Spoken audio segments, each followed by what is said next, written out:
Vamos continuar o estudo do Evangelho de Filipe. Hoje não vamos fazer pontes com o Oriente, que nem na semana passada, a não ser que alguém traga aí alguma reflexão. E vamos falar um pouco da árvore da cruz. Vai ser o tema de hoje.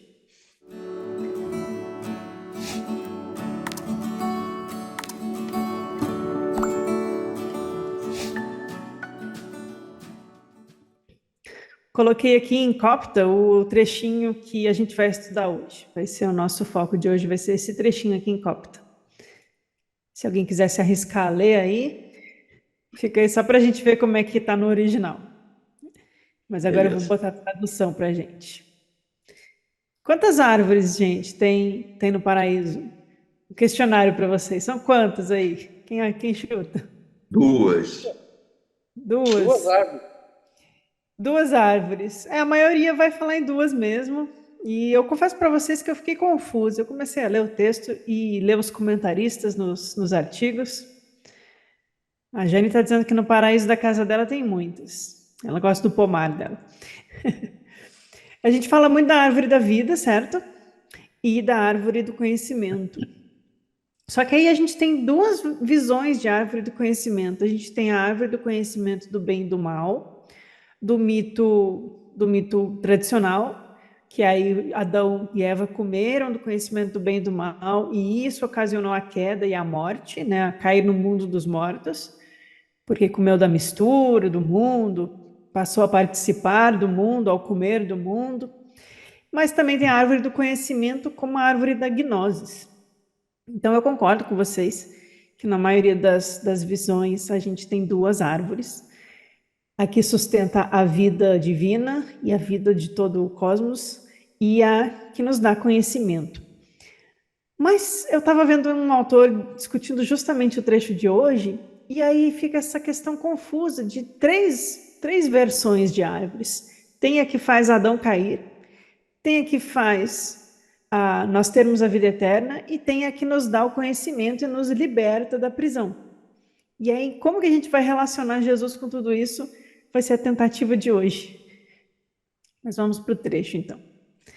Vamos lá. Esse trecho ele é muito curioso, porque estávamos aqui nos últimos, todos os últimos encontros falando de sacramentos, falando de crisma, eucaristia, câmara nupcial, simbolismo, cruz, ressurreição. Estava tudo muito assim, de repente surge José o carpinteiro no meio do texto. Né? E aí alguns autores até falam, isso aí pode ser uma interpolação posterior no texto, né? Porque esse texto a gente sabe que vem lá de uma redação, provavelmente do Filipe lá no final do século I, aí foi redigido no século II em siríaco, foi traduzido para o grego, foi traduzido para o copta, e aí o que a gente tem hoje, que a gente consegue ler, é essa última tradução do copta, né, já no século III, mais baseados em redações anteriores do grego e do siríaco.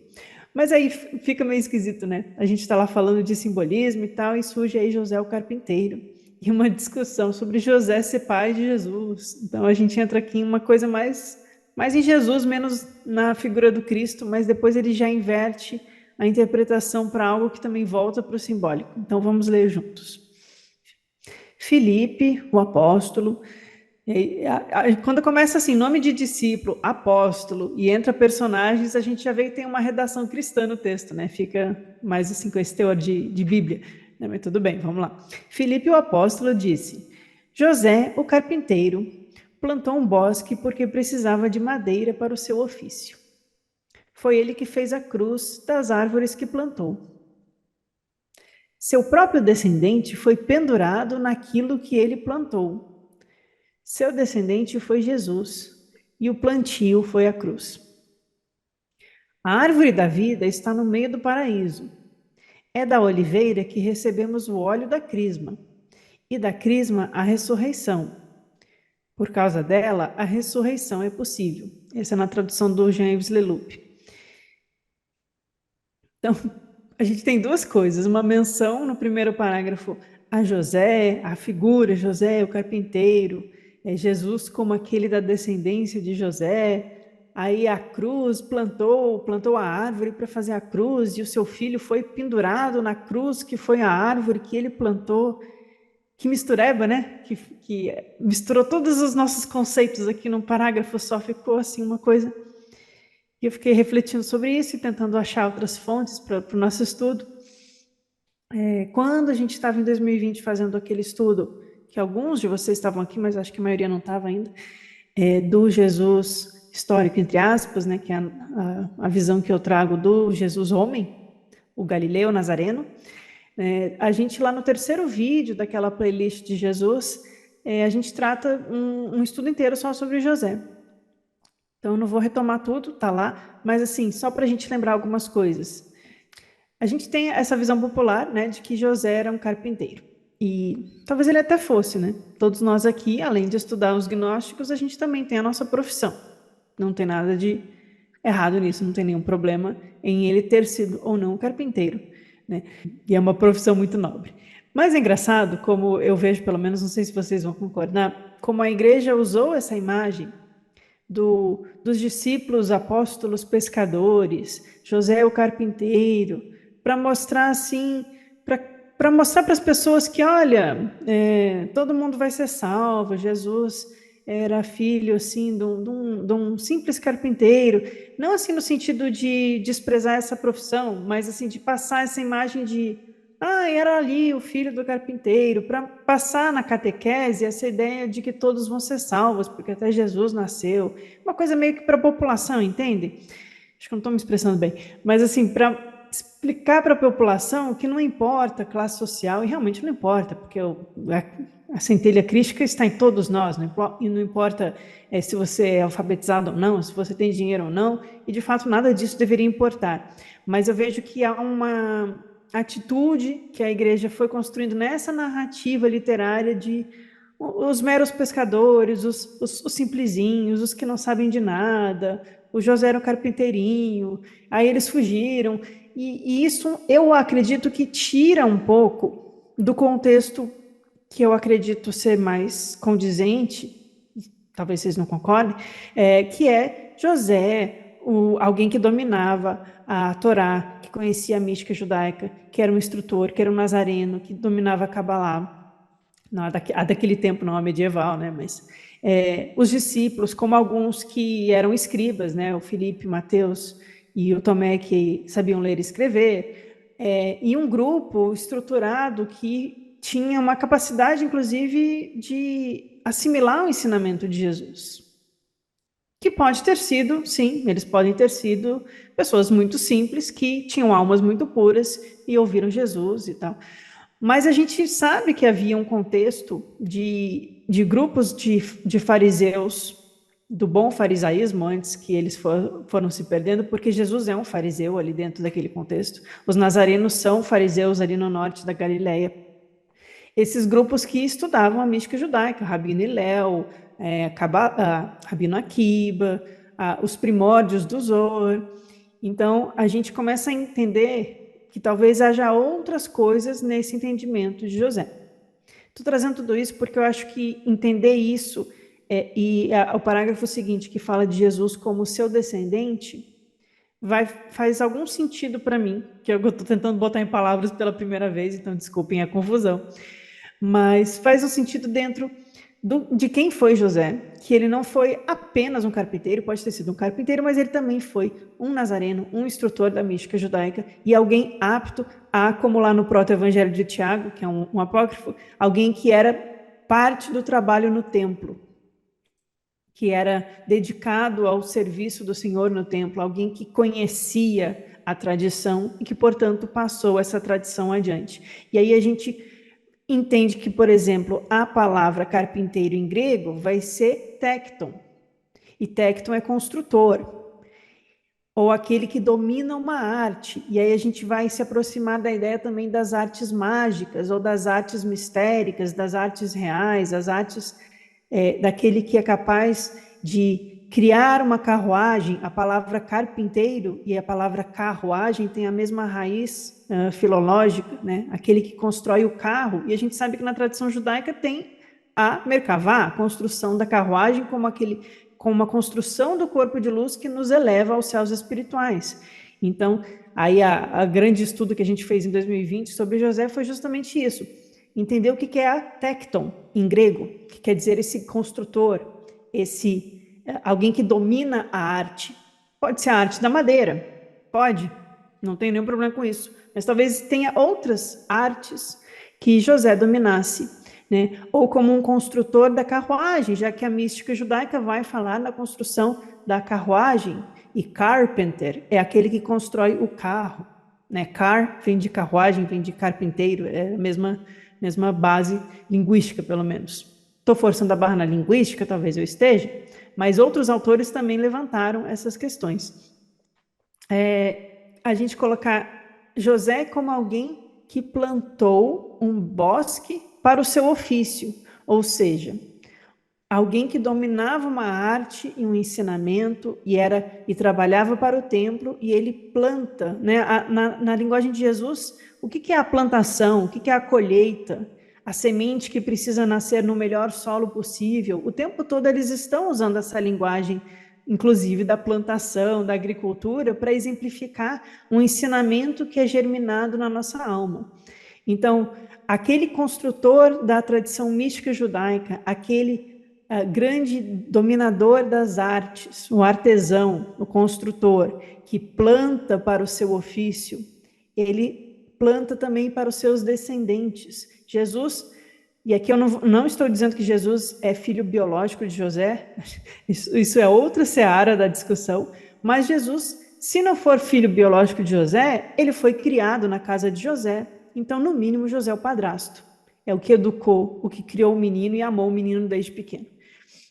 Então, aqui para mim é diferente, porque pai é quem cria, né? Dizem aí. Então, ele cria, e Jesus, de certa forma, é sim seu descendente.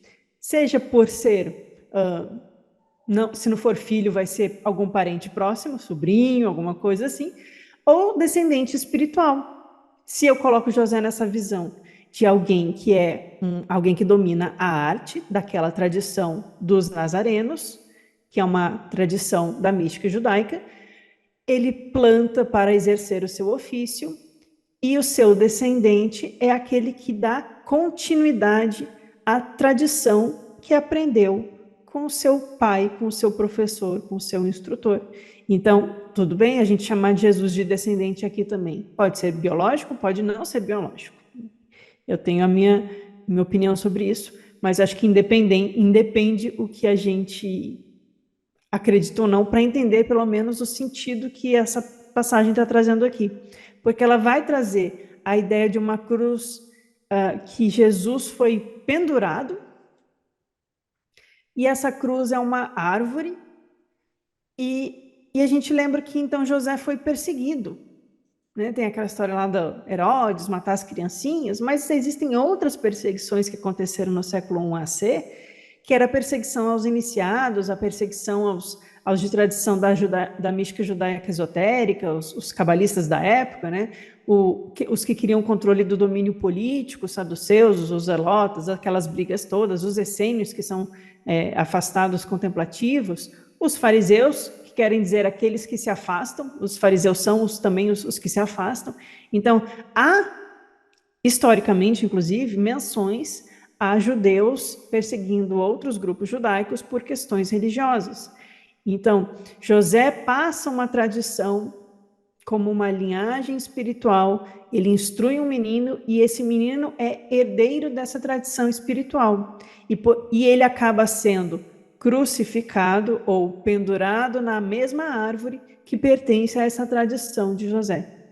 Tem um nome muito grande, ou não, me digam se faz algum sentido. Eu concordo que o parágrafo parece meio estranho no meio do resto do texto. Então, sim, me parece que foi um acréscimo um pouco posterior. O que não quer dizer que é um acréscimo que eu acho que esteja errado, mas é que alguém meteu ali no meio para...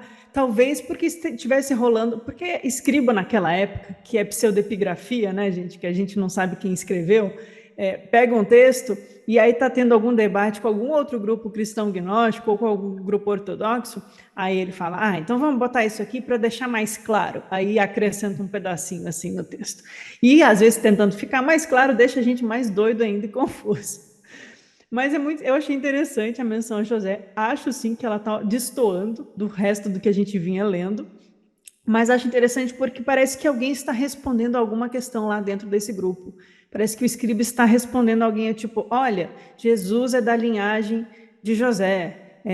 Jesus foi pendurado na cruz, que é o ensinamento que José plantou, porque esse era o ofício de José. Né? Tentando amarrar um pouco essa questão. A Andrea comentou, e a Jane também já comentou, respondendo, mas para mim, gente, não há dúvida de que antes de qualquer coisa, Jesus é um fariseu.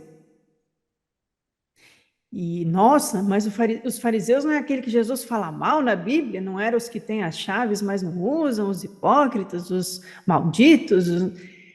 Vejam só, os fariseus, eles representam um grupo daqueles que se afastam da busca de poder político. Eles representam um grupo daqueles que são mais letrados e mais presos ao que está nas escrituras e que copiam os textos. Né? E depois os essênios também têm isso. Né? Os fariseus, eles têm esse grupo mais no norte, na Galileia, ligado aos nazarenos, e a gente tem figuras como, por exemplo, Hilel. Hilel é um grande rabino judaico, um fariseu, que morreu antes de Jesus nascer.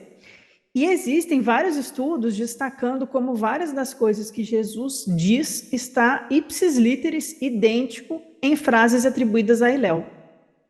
Ou seja, alguém, estou supondo, imaginando, exercício de imaginação, alguém ensinou para o menino, o jovem Jesus, aquilo que a sua tradição familiar tinha. Porque Jesus cita assim, ó, várias frases de Hilel. E é evidente a aproximação. Ele estava repetindo o que Não. ele ensinou, ou o que ele aprendeu, né? Não, é a tradição oral, né? É a Sim, a força da tradição tradição oral, oral, né? exatamente. Então, Jesus conhecia muito bem a tradição farisaica. Os essênios vêm lá para o sul, para as margens do Mar Morto, para fundar uma comunidade. E aí o João Batista e o João Evangelista vão ter relação com essa comunidade e com as práticas de batismo, que vai ser uma derivação daquilo que eram os fariseus lá do norte. Então tem uma conexão. Não é a mesma coisa, mas é conectado. Ou pelo menos assim eu entendo. E vejam, isso sempre me chama atenção, né? Porque o pessoal sempre coloca assim, Jesus e os fariseus. Eu vou usar um exemplo pessoal aqui, eu espero que vocês entendam. Quando eu quero dar uma indireta para alguém, não que esteja dando direta para ninguém aqui, tá? Só estou falando assim de modo geral, não estou. Mas quando eu quero comentar alguma coisa que me incomoda, ou falar, ó, gente, isso é meio hipocrisia, não é por aí. Eu vou me referir aos grupos que estão mais próximos de mim ou aos grupos que eu mal frequentei e mal conheço? Se eu quero falar assim, ô gente, fica fazendo aí tanto livro bom e profundo para estudar, fica aí fazendo palestras sobre como ser feliz no sentido da vida no século XXI, eu estou falando para quem? Eu estou falando para os meus amigos teósofos ou eu estou falando para os batistas aqui do meu bairro, com quem eu nunca tive contato? Então, eu estou falando com quem eu estou próxima. Se eu falo uma crítica, ou se eu tenho um incômodo, ou se eu acho que alguém não está aproveitando o ensinamento que recebeu e está perdendo tempo de vida, eu estarei falando para as pessoas com quem eu convivi, pelo menos na minha infância, na minha juventude. Né? Porque eu conheço essas pessoas, eu sei o acesso ao ensinamento que elas têm e eu sei o quanto elas não estão aproveitando. Né? Eu vou Com estar quem tu falando. tem diálogo, né? Isso, é com quem eu Esse me é o ponto. identifico e com quem eu tenho conhecimento para poder falar sobre. Jesus, ele está falando para os fariseus, ele está falando assim, vocês têm ensinamento e não usam, e nem dão para os outros. Vocês estão fazendo isso aqui, se acham os doutores da lei, mas vocês estão sendo hipócritas. O ponto de diálogo de Jesus é com os fariseus, porque é o grupo que ele conhece. O grupo que ele critica é o grupo que ele conhece, porque ele só pode criticar aquilo que ele conhece muito bem, conhece a fundo. Então eu vejo muito, sim, Jesus como um fariseu. Só que José, ele não morava lá no Mar Morto. Ele tinha a sua escola de nazarenos no norte, e ele tem que, segundo diz a Bíblia e o Talmud, então a gente tem duas fontes aí para corroborar que talvez seja verdade, ele teve que fugir para o Egito. Então, a gente tem aí toda a história de Jesus sendo construída num seio de família farisaica, que estuda muito a Torá, a mística judaica, e dá a base de Jesus nisso, mas que também foge para o Egito. E aí abre contato para outras coisas para Jesus, e aí vem João Batista, e vem todo o resto que não vem o caso aqui. Então, eu não lembro porque eu fiz esse desvio enorme, mas foi porque a Andréa comentou sobre o João e os fariseus, e aí a gente ficou assim, o que é essa tradição de José, né?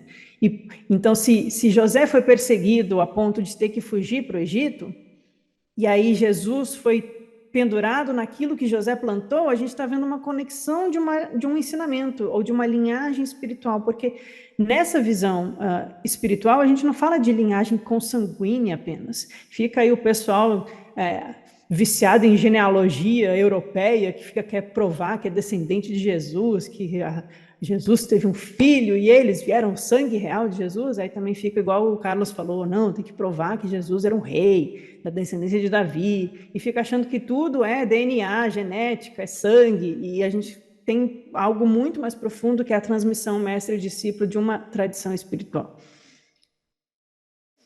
Mas vejam que na sequência aqui, a gente tem um jogo de palavras nesse trecho que fala assim, olha, José tinha um ofício, ele plantou árvores. A árvore, a cruz é a mesma coisa, porque aqui a árvore é a madeira que fez a cruz, né? E aí Jesus é o seu descendente, e o plantio foi a cruz. E aí a gente entra naquele jogo gnóstico de palavras de que existe uma cruz de luz e existe uma cruz de morte, né? Existe a crucificação de Jesus e existe a cristificação do mestre. E aí no parágrafo seguinte entra então a árvore da vida que está no meio do paraíso. Tipo, parece que quebra de novo, né, Carlos? Quebra que o texto voltou a ficar no tom anterior. Então, às vezes, se a gente estudar na linguística, às vezes a gente encontra alguma coisa. A árvore da vida está no meio do paraíso. E aí voltamos aos sacramentos do Evangelho de Filipe. Pronto, saímos do José. É da oliveira que recebemos o óleo da crisma, e da crisma a ressurreição. E por causa dela, da crisma ou da oliveira, a ressurreição é possível. Então aqui a gente está conectando a árvore, que também é a cruz, com o óleo, que é a crisma, que é o batismo de fogo, e que por causa da crisma vem a ressurreição como consequência. Então a gente... Que Você nó! fecha um círculo, né? Eu acho que fecha mais ou menos, mas fecha. A ressurreição é a chave da coisa toda, né? Então aqui a gente tem a ideia de que, peraí, mas se então a árvore, mas vamos lá, se a árvore é a relação com o óleo da crisma, a crisma que não é o mero sacramento lá da igreja que a gente cresceu, tá? A crisma que é um sentido de iniciação espiritual no sacramento do batismo de fogo, que é uma etapa além, a questão do óleo, a unção. Cristo significa ungido, então ser tocado pelo Cristo é a unção com óleo. Então tem vários símbolos que a gente trabalha aqui, mas isso tem a ver com a árvore, que é a oliveira, porque é daí que vem o azeite de oliva. E essa árvore é o que possibilita a ressurreição. Essa árvore foi plantada por José, e nessa árvore Jesus encontrou a cruz. Agora, a gente tem um lado positivo nessa visão que eu estou tentando traduzir. Então, a gente está dizendo que aquilo que José ensinou possibilitou o nascimento no jardim de uma árvore na qual Jesus recebeu o óleo e depois a ressurreição na cruz, que é a árvore. Então, por isso que a gente vai falar que agora a gente vai falar de árvore da vida e não cruz da morte. Não a cruz dos romanos, mas a árvore da vida. Demos um nó, mas vamos continuar, porque esse assunto é bem instigante. Aqui é só uma imagem que eu achei que ilustra bem essa ideia do pendurado na madeira. Agora é a cruz romana, não é a árvore da vida. Mas essa imagem, teoricamente, faz uma ilustração da crucificação romana, aqui no caso no Egito, no século I. Achei que ilustra bem porque a gente tem nesse texto aqui que Jesus foi pendurado na cruz. E aí a gente tem aí centenas de historiadores discutindo qual era o tamanho do prego, se o prego foi na palma da mão, se o prego foi no pulso, se ele foi crucificado, se ele foi amarrado, qual era a posição dos braços, se foi pendurado, se não foi pendurado. Se a cruz era uma cruz inteira ou era um stauros, que é essa aí que parece um T, que tem em grego stauros, né? Então tem uma enorme discussão sobre o caráter da morte de Jesus, que para mim, gente, eu acho triste de qualquer jeito, não sei como foi, tenho minhas intuições sobre isso, mas pelo que a gente viu, pelo menos aqui, está falando pendurado. Então eu vi essa imagem aqui desse homem pendurado num Taurus, e falei, bom, isso aqui é uma crucificação romana típica. Talvez seja assim que foi a morte. Foi numa cruz? Foi num pedaço de madeira? Foi numa árvore? Aí é outra história. Mas vamos sair dessa parte ruim e voltar para a parte boa. Aí eu, só para provocar aqui que eu falei, peguei o Paulo. O Paulo, lá em Gálatas 3,13, ele fala, Cristo nos resgatou, Cristo nos resgatou da maldição da lei, né, naquele sentido demiúrgico, a lei, Javé, porque está escrito, maldito todo aquele que for pendurado no madeiro. Então, não sei se quem colocou esse parágrafo aqui no Evangelho de Filipe leu Paulo, porque Paulo é 50, 60, 40, 50, 60 DC, né? Então ele leu a carta aos Gálatas, aquele que foi pendurado no madeiro. Aí ele redigiu aqui, o seu próprio descendente foi pendurado naquilo que ele plantou. Eu só quis chamar a atenção que há uma semelhança do uso terminológico sobre Jesus ter sido pendurado numa madeira. Tá bom? Só uma curiosidade. E a questão de Cristo nos resgatar. E aí fomos para algo mais bonito também, mais espiritual, que é o Evangelho da Verdade, também da Escola de Valentino, né? A gente já discutiu que o Evangelho de Filipe, se não for valentiniano, ele foi usado pelos valentinianos, então, porque ele tem esse teor gnóstico valentiniano cristão, e o Evangelho da Verdade também é valentiniano, no caso ele está no Códice 1 de Nag Hammadi, o Evangelho de Filipe está no 2. Ele também vai falar sobre algo que conecta aqui, então vou só ler com vocês. Esse é o evangelho daquele a quem eles procuram. Está lá mais lá no meio, não começa assim não. Ele revelou aos perfeitos, através da misericórdia do Pai, como um mistério oculto, Jesus o ungido.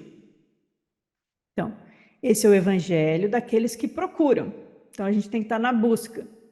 Revelou aos perfeitos. Aqui é o mesmo termo que depois lá os cátaros no ano 1000 vão usar, os perfecti. É os que estão na senda, é os que se... Então, no terceiro nível lá dos cátaros são os perfeitos, é os que despertaram alguma gnose. Tá? Então, ele revela aos perfeitos, através da misericórdia do Pai, ele revela o que é um mistério oculto. E ele se revela como Jesus o ungido. Então, ungido, oliveira, óleo da crisma. Estou só conectando as ideias aqui dos textos. Através dele, ele iluminou aqueles que estavam nas trevas por causa do esquecimento. Tema gnóstico. Estávamos nas trevas porque bebemos do esquecimento, ou do orfismo, né? E ele os iluminou e lhes deu um caminho. Bem gnóstico. O Cristo como um caminho, a unção, etc. Esse caminho é a verdade que ele ensinou. Aquele que come do fruto da verdade se torna livre. A gente estava vendo em outras passagens anteriores. E aquele que come do fruto que é feito para os animais se torna mais animalizado. Então, esse caminho é a verdade que ele lhes ensinou. Por essa razão, o erro, e está assim no texto, o erro se irritou com ele. Aquilo que pertence ao erro, ou a força arcôntica que induz ao erro, a força das trevas, aqui é o erro como um sujeito, né? Por essa razão, o erro se irritou com ele, por isso ele o perseguiu. Então, aqui a gente tem o tema, olha, no Evangelho da Verdade, estão dizendo que Jesus foi perseguido porque ele ensinou um caminho em direção à libertação e à verdade. E aqueles que estavam no erro se irritaram e o perseguiram. O mesmo tema aqui. Ela, a verdade, foi perturbada por ele e enfraqueceu pelo erro. Ele foi pregado em uma árvore. Ele se tornou fruto do conhecimento do Pai. Ele, porém, não os destruiu porque comeram dele. Ele fez com que aqueles que comessem dele ficassem alegres por causa da descoberta. Vamos tentar. Me pareceu que esses dois parágrafos estão falando de coisas bem parecidas. Porque aqui a gente tem a árvore de José e Jesus pendurado na cruz, naquilo que José plantou. Então, Jesus pendurado na árvore que José plantou. Aqui também, ele foi pregado numa árvore. Quantas vezes a gente, na nossa criação cristã tradicional, a gente ouviu alguma menção que não fosse aquela cruz romana do Gólgota, com a procissão, coroa de espinhos, chicote e vinagre e tal? Quantas vezes apareceu uma árvore na história e não uma cruz romana tradicional? Achei curioso. Aqui aparece nos 2 evangelhos apócrifos a ideia de uma árvore onde ele é pendurado, ou pregado, né? Só que aqui, ao ser pregado na árvore, ele se torna o fruto do conhecimento. E quem come desse fruto fica alegre por causa da descoberta. E aqui no 2º parágrafo do Evangelho de Filipe, a ênfase é a árvore da vida, que nos dá o óleo da crisma, e por causa da crisma há a ressurreição. Então parece que começa com uma coisa ruim sobre perseguição e pregado no local, e termina com a ideia de, olha, mas isso aqui que a gente está falando é o fruto do conhecimento, é o fruto da gnosis, que dá o óleo, a crisma, o Cristo, a unção, a ressurreição. Percebem que existe um jogo de linguagem acontecendo nesses parágrafos? Eles estão usando algum fato que aconteceu, alguma história que é narrada como a experiência que Jesus teve, sendo perseguido e morto, mas eles também estão falando do Cristo enquanto ungido, do Cristo enquanto caminho para a libertação, enquanto um ensinamento que nos dá a verdade, ou a ressurreição e a crisma e as iniciações espirituais, né? Não sei, não tenho a resposta, estou trazendo para vocês refletirem e verem que existem outros textos, né, falando sobre a árvore e essas coisas, de ser pendurado. Me parece que há o uso desse símbolo da árvore como algo grandioso, importante, a árvore da vida, a árvore que conecta com o divino, a árvore que dá o óleo da ressurreição, né? E aí o texto está fazendo um jogo com o que foi feito com Jesus. Ele está dizendo, olha, vocês acham que o mataram, mas na verdade ele está na cruz de luz, que é a árvore que dá a vida. Toma essa vocês, né? É como se eles tivessem, os gnósticos estivessem provocando. Vocês estão aqui perseguindo por causa de um fundamentalismo, mas não. Essa morte dele aí não foi nada. Ele continua sendo o doador do ensinamento, o doador da vida, porque a árvore onde ele está é muito maior do que o apedrejamento ou o açoite ou qualquer coisa ruim que tenha acontecido, né? Eu só mencionei apedrejamento só para fazer porque no Talmud é dito que Jesus foi apedrejado antes de ser pendurado. Sim. E no Talmud aparece, o Talmud tem intenção, não estou dizendo que o Talmud é a verdade histórica, tá? Mas o Talmud ele é uma narrativa judaica para maldizer Jesus. Então a intenção é o oposto do Novo Testamento. O Novo Testamento olha, ele é Deus na terra, um santo maravilhoso, não sei o quê. O Talmud esse aí não presta. Então a gente tenta ver que as narrativas têm alguma coisa em comum, só que contam com intenções diferentes. E eu acho curioso a gente observar isso. O Talmud vai falar, ele praticava magia do Egito, ele se afastou da tradição dos nossos antepassados, ele ficava fazendo magia, né, no sentido depreciativo que o Talmud coloca. Então, eles têm essa ideia de que Jesus seria um mago que misturou com outras tradições espirituais e não estava seguindo à risca a Torá. E por isso ele foi perseguido pelos fundamentalistas da sua época. E a punição para aqueles que são considerados magos e blasfemos no Talmud é o apedrejamento. Para os romanos, a crucificação. Então, no Talmud tem essa ideia de que Jesus foi perseguido por ter praticado magia e ensinado coisas diferentes, e aí ele é apedrejado, morto, talvez pendurado no madeiro, porque aí quem dominava a região eram os romanos. E aqui no Evangelho da Verdade, no Evangelho de Filipe, tem essa ideia de ser pendurado, mas também de que tudo isso não é necessariamente algo ruim, porque a gente vai ressignificar o simbolismo da cruz com a questão da cruz de luz, com a crucificação do Espírito, a matéria que vence a morte, né? Então vem uma outra leitura também. Só lembrando que a cruz não é um símbolo que surgiu com o cristianismo, né? A gente pode ir para outras cruzes mais anteriores ao nascimento de Jesus, inclusive a cruz egípcia, a ansata, o Ankh, né? Também tem simbolismos detrás, né? Não é necessariamente o símbolo de Jesus morto na cruz. A gente pode, sim, como os gnósticos faziam, ver outra forma de ler isso. É por isso que me vem sempre essa ideia de que, embora Jesus seja um fariseu, né, que Jesus foi criado por José, se tu observar, Jesus ele teve um conhecimento da linhagem de José, depois ele teve o conhecimento da escola essênia, mas Jesus formou uma nova escola ainda, Sim. né? Vamos continuar, gente. Tem mais coisa que ainda é sobre isso. Aí, só para destacar, né, a semelhança do tema, só, nos 3 textos. E vamos para a próxima. Aqui eu não vou ler em inglês, tá? É só porque eu queria lembrar aqui de ler um pedaço e não traduzir. Esse aqui é um autor chamado Andrew Philip Smith, que ele traduz o Evangelho de Filipe e faz comentários. E aqui eu só queria chamar a atenção no comentário dele, que eu também achei curioso, né? Que ele coloca, né? Já que José e, portanto, Jesus é dito que são carpinteiros, tem muito espaço para uma interpretação irônica, né, de que José fez a cruz em que Jesus foi crucificado. Né? Ele chama atenção para a ironia disso, que é o que a gente está falando aqui. Né? A ironia ou o uso da imagem que a gente vai mudando a significância dela, né? Que é os paralelos da cruz ser feita de madeira. Né? E ele também chama atenção que em vários locais, né, coloca hung from a tree, ou pendurado na árvore. Alguns vão traduzir até como enforcado, né? Mas não sei. Mas a ideia é de que ele foi pendurado. Então, sem pregos aqui. Não tem chagas de Cristo aqui nessa história aqui. E também a questão de que tem um dito anterior que fala que Adão, e a gente passou por esse já, não sei se vocês vão lembrar, mas que fala que Adão comeu da árvore e provou a morte, né? Se referindo à tradição tradicional, né? E aí a gente faz a contraposição disso que Adão provou da árvore do conhecimento e caiu, tornou-se morto, participou da matéria porque comeu da matéria, né? A ideia lá do hino da pérola, você come daquele imundo da terra escura e você se esquece da sua origem divina.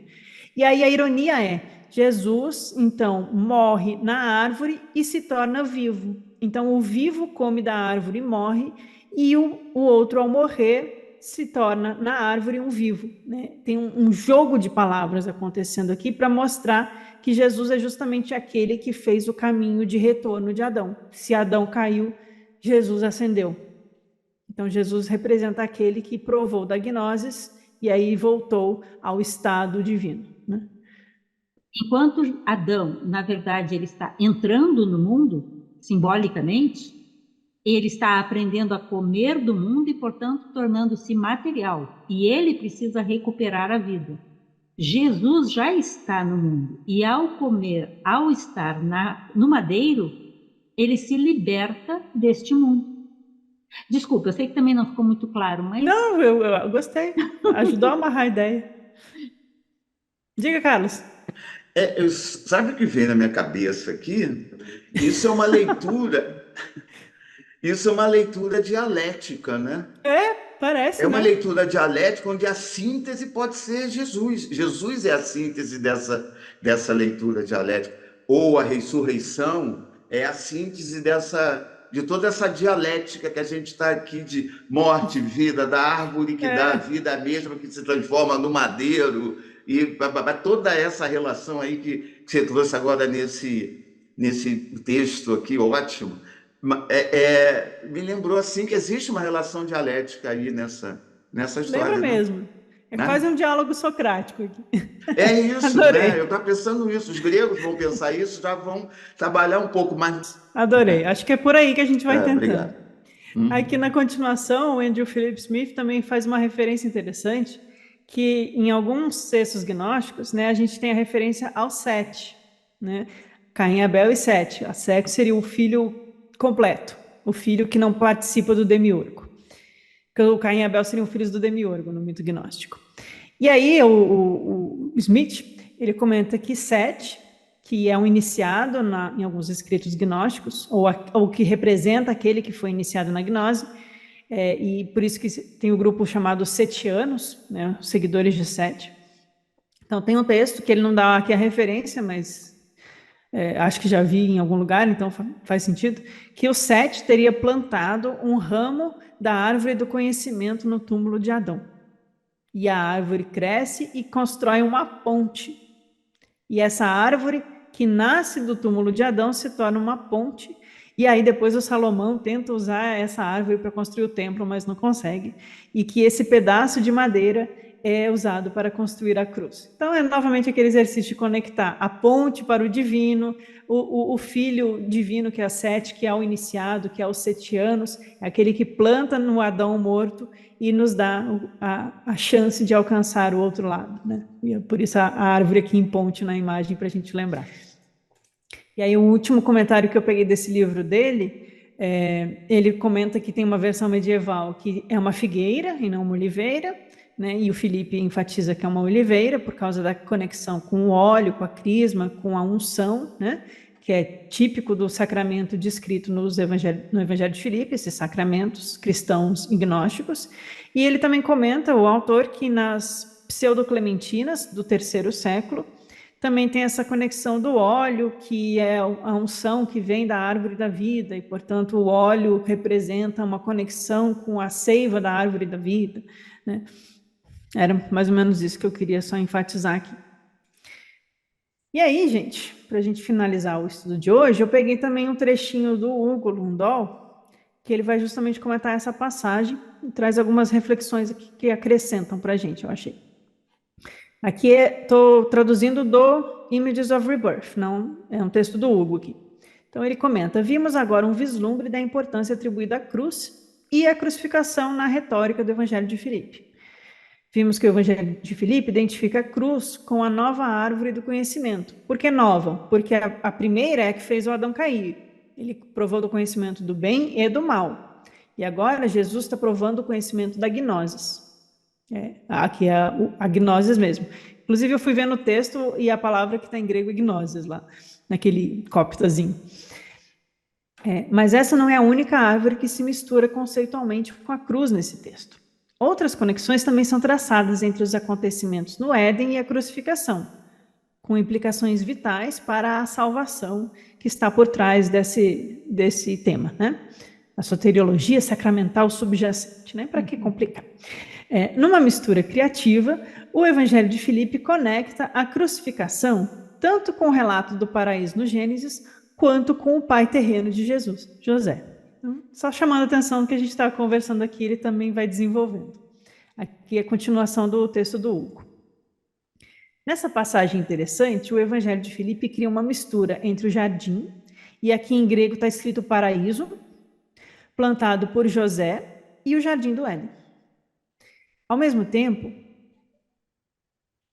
aqui eu traduzi alguma coisa errada, fez com que a vocação de José como carpinteiro é usada para conectar a vocação dele, o ofício dele como carpinteiro, para conectá-lo como aquele que faz a cruz, e assim também ligar a cruz à árvore da vida.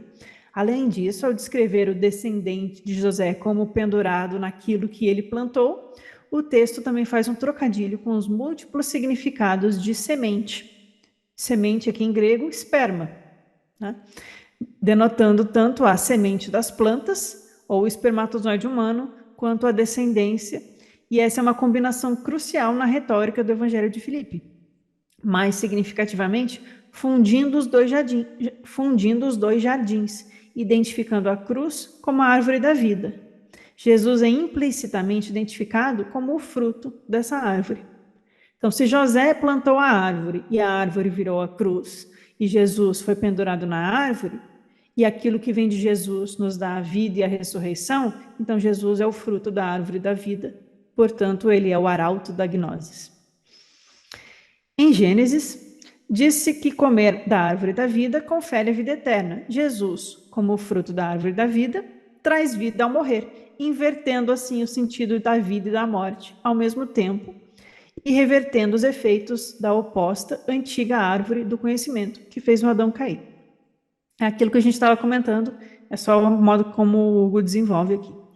Para combater os efeitos do primitivo, comendo da árvore do conhecimento no paraíso, o que é necessário é o fruto da árvore da vida, ou seja, o Cristo e sua morte, na cruz ou na árvore da vida, que não era realmente morte, porque ele trazia vida. É esse jogo que está aqui acontecendo. Tem uma árvore, tem uma morte, mas essa morte vai representar a árvore da vida. E aquele que morre nessa árvore, na verdade, dá nascimento ao Cristo em nós. Né? Ele está fazendo uma argumentação.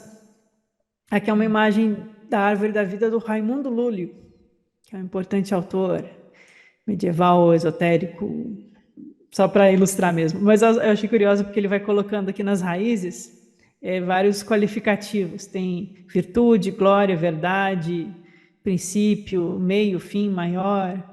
Ele vai botando aqui os ramos da árvore. Continuando o texto aqui, é só um trechinho.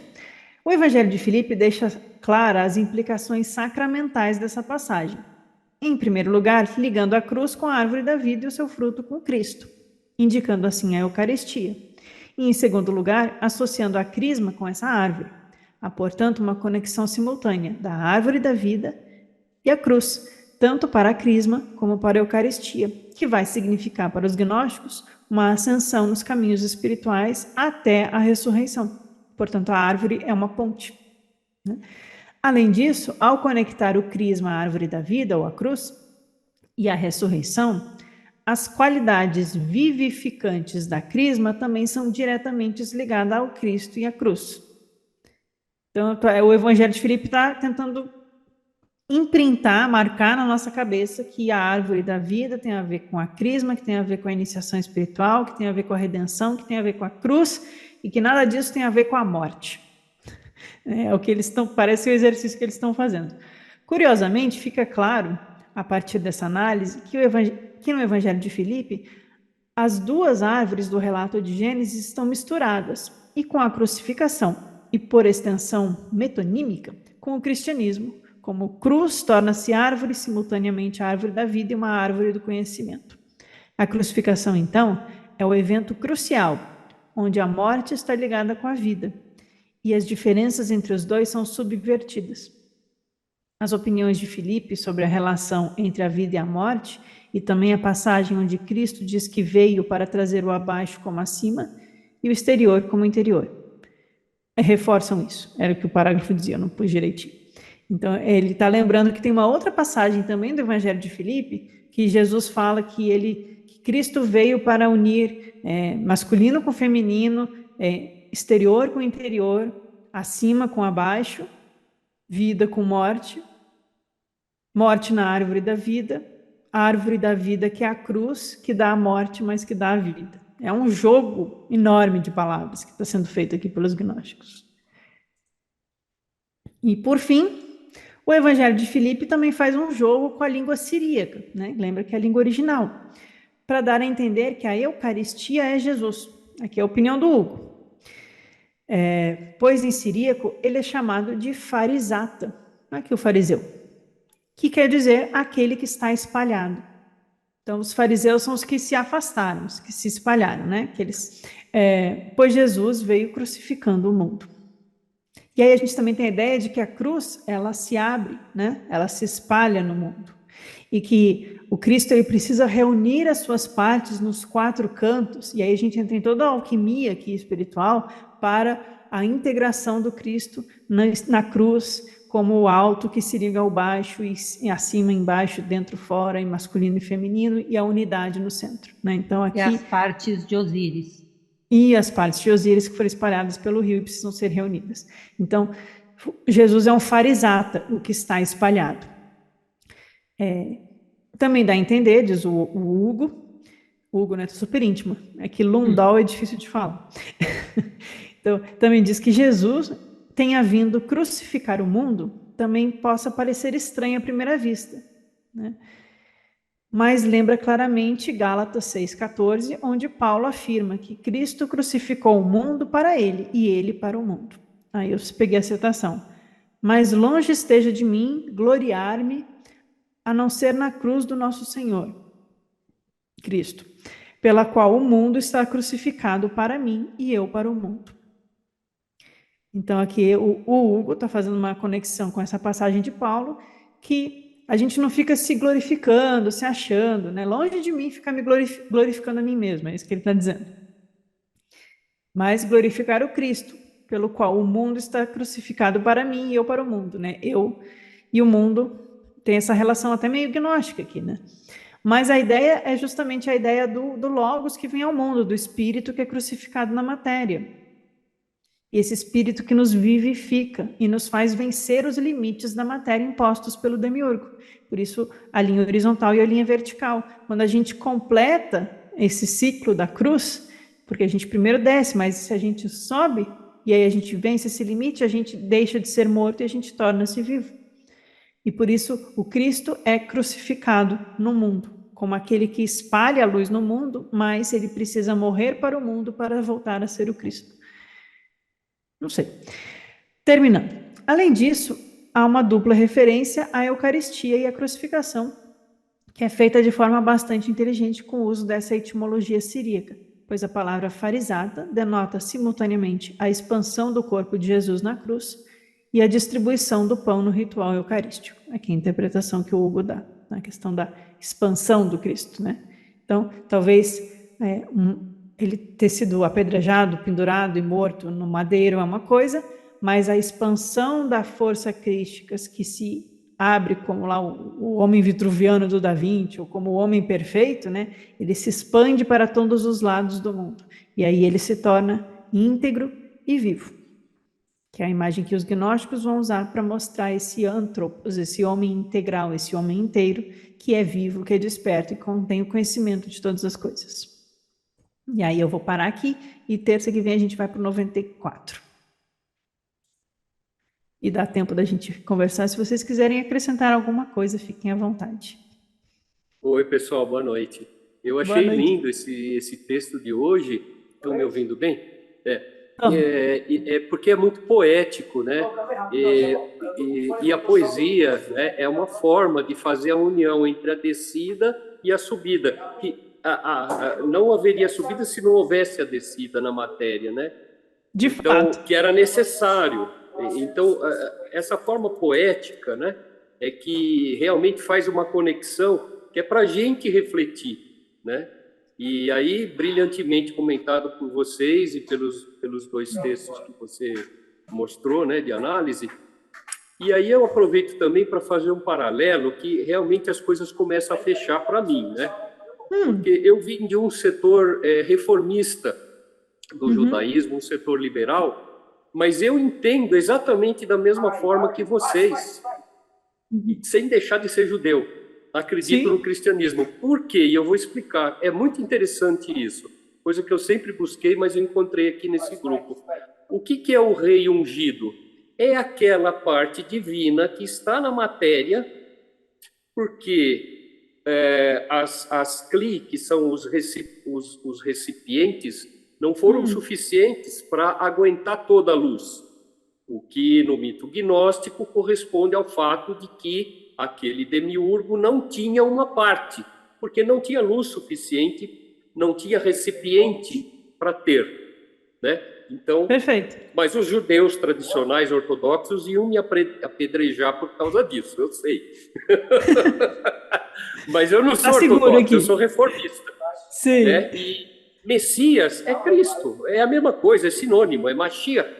Mas eu e muitos rabinos reformistas acreditamos que esse despertar dessa fagulha divina não é uma pessoa externa que vai vir numa nave, como aqueles bobos falam, o Sofia vai aparecer numa nave, sabem do que eu estou falando? Sim, sim. Mas não, vai ser o camarada vai resgatar, a gente vai poder voltar tudo lá para Israel, nós vamos dominar tudo e não sei o quê, e alguns mais radicais pegam o lado do sionismo e tal, né? Sim. Falo, não, gente, é uma coisa interna. O rei está dentro de cada um de nós, de cada pedaço, de cada próton. Tem a fagulha divina. E qual é a nossa missão? É o Tikkun. O que é esse Tikkun? É revelar, tirar a clipote, a casca, dentro da divindade, dentro está o Cristo. Por que não? Qual o problema de usar esse termo? É a mesma coisa. É ungido, né? Messias, ungido. É esse rei. Esse rei, vamos descobrir esse rei. É o que todas as religiões falam. Não, digo, não dogmáticas, né? Mas eles falam, vocês mesmos mostram aí nos ensinamentos budistas, Quer dizer, a pessoa vai chegar naquilo, né? Mas, enfim, de qualquer forma, eu consegui fazer um paralelo. Muito fala, nossa, mas como você veio do judaísmo e fala cristianismo? Mas, claro, porque é a mesma coisa. Só tem pessoas que não entenderam. Uma coisa é decorrente da outra. Esses primeiros grupos, eles eram judeus. Não é à toa que eles estão falando dessa coisa. Sim, porque é uma coisa interna. Não é um cavaleiro poderoso, um exército com não sei o que, coisa e tal. Não é. E Deus não é aquele Javé. Se eu falar isso, eu vou ser apedrejado. Eu sei isso. Bom, tem um Deus maior. Mas os rabinos que estudaram Cabala falam, não, aquele lá não. É o Hashem, que é sem nome. É o Uno. É o princípio lá em cima. Não é o... Aí a gente vai falar de Ein Sof, né? Aquelas... É o mesmo que vocês falam aqui. É a mesma coisa. Eu também acho. Mas aqui a gente pode falar com liberdade sem ser apedrejado. Que bom, que bom. Beleza, obrigado. Vocês são ótimos. Você também, Sérgio. Eu adorei o seu complemento. É isso mesmo, né? Essa ideia do Messias como a centelha divina em nós que precisa sair da casca, né? E o que são os arcontes? Ou o Sérgio usou a palavra, né? Os clifor, né? Certo? Pode me corrigir. É as clifas, né? Tem cascas, né? É clipote, são cascas. Então, os arcontes são aquelas etapas que a gente vai passando o portal, a gente precisa vencer. E como que a gente vence? A gente ilumina, a gente tira da casca, a gente abre para a luz e a gente fala o nome do arconte. Quer coisa mais judaica do que pronunciar o nome para vencer a força e conseguir, né, ascender nos palácios celestiais, né, com a nossa carruagem? É totalmente judaico também, sim, concordo. E eu já vi rabinos nada gnósticos, nada cristãos, falando isso que o Sérgio está falando, né, do Messias como aquela força divina em nós que vem nos salvar, né, em nós, e não alguém que vem, né, um cavaleiro lá que vem e salva as donzelas pobrezinhas perdidas. Então, ótimo complemento do Sérgio, porque parece que é isso mesmo, né? É o que Jesus está falando, com outra linguagem, mas é para apontar o caminho para essa árvore da vida, para essa vida em nós. Fantástico, adorei. Gente, muito obrigada, adorei o papo com vocês hoje, o estudo nosso, uma delícia. Semana que vem o dito 94 do arquivo, vai mudar de assunto de novo, né? Esse Evangelho de Filipe é um desafio. Cada parágrafo é um assunto, meu Deus, mas está sendo ótimo. Vou parar de transmitir aqui no YouTube, vou parar de gravar, e muito boa noite para todos, até a próxima.